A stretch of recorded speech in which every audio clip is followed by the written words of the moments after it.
మీనరాశి వారికి సోమవారం అమావాస్య సోమవతి అమావాస్య, మంగళవారం అమావాస్య కాల అమావాస్య, బుధవారం అష్టమి కాలాష్టమి సందర్భంగా ఒకవైపు ఏలనాటి శని ప్రారబ్ధ సంచార స్థితిలో ఉంటూ 30 సంవత్సరం తర్వాత శని భగవానుడు వక్రగమనంలో సంచారము చేయనప్పుడు రాశిలోనే రాహు, తృతీయంలో గురువు, అర్ధాష్టమ కుజుడు కుజదోష ప్రభావము, 6వ స్థానంలో రవి బుధ సంచార స్థితి, సప్తమంలో శుక్రకేతుల సంచార స్థితి ఉన్నప్పుడు ఎలాంటి విధులను పాటించాలో ఈ వీడియోలో సవివరంగా సంపూర్ణంగా తెలుసుకుందాం.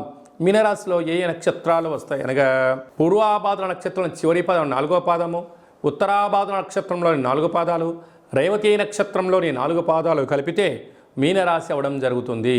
అలాగనే చాలామందికి పుట్టినటువంటి కాల సమయంలో డేటా బర్త్లు లేనటువంటి కారణం వలన పేరు యొక్క మొదటి అక్షరాన్ని అనుసరిస్తూ ఆ రాశిని తెలుసుకొని ప్రయత్నం చేద్దాం. ది, దుమ్, శం, ఝ, ధ, దే, దో, చ, చి అక్షరాల వారందరూ కూడా మీనరాశి జాతకులే. మీనరాశి యొక్క అధిపతి దేవగురు బృహస్పతి. వీరికి ఏలనాటి శని యొక్క ప్రభావ సంచార స్థితి.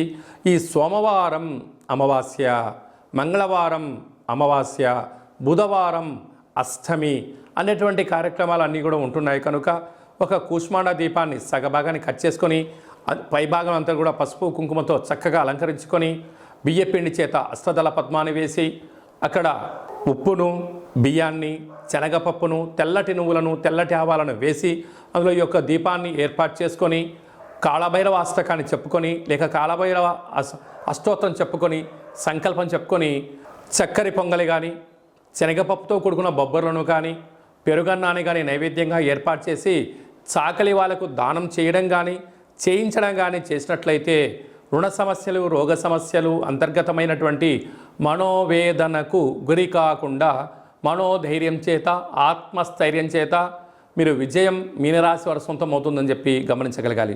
కనుక మీ జన్మ నక్షత్రం రోజున పూర్ణిమ అష్టమి తిథి యందున దూరావాయు జల ప్రయాణాలు పెట్టుకోవద్దు.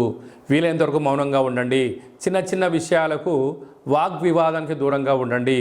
వాట్సాప్లో కానీ ఫేస్బుక్లో కానీ ఏదైనా ఒక అంశాన్ని సుదీర్ఘంగా ఆలోచించడం, దాన్ని 10 మందికి ఆవేశపడి ఫార్వర్డ్ చేయొద్దు. అందులో సత్యము ఉంటుంది, అసత్యము ఉంటుంది. కనుక అసత్యాన్ని ఫార్వర్డ్ చేసి ఆ పాపాన్ని, ఆ కర్మను మీరు దయచేసి మూటగట్టుకోవద్దు.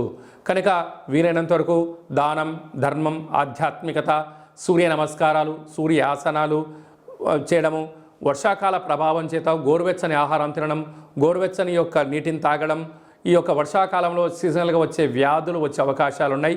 తస్మాత్ జాగ్రత్త. కనుక సాఫ్ట్వేర్ వారు, హార్డ్వేర్ వారు, జర్నలిస్టు, యూట్యూబ్లు, ఫేస్బుక్లు, క్రియేటివిటీ రంగాల్లో ఉండబడిన వారు, అనేక రంగాలలో ఉండబడిన వారు అప్రమత్తత చాలా అవసరం అని చెప్పి గుర్తుపెట్టుకోవాలి.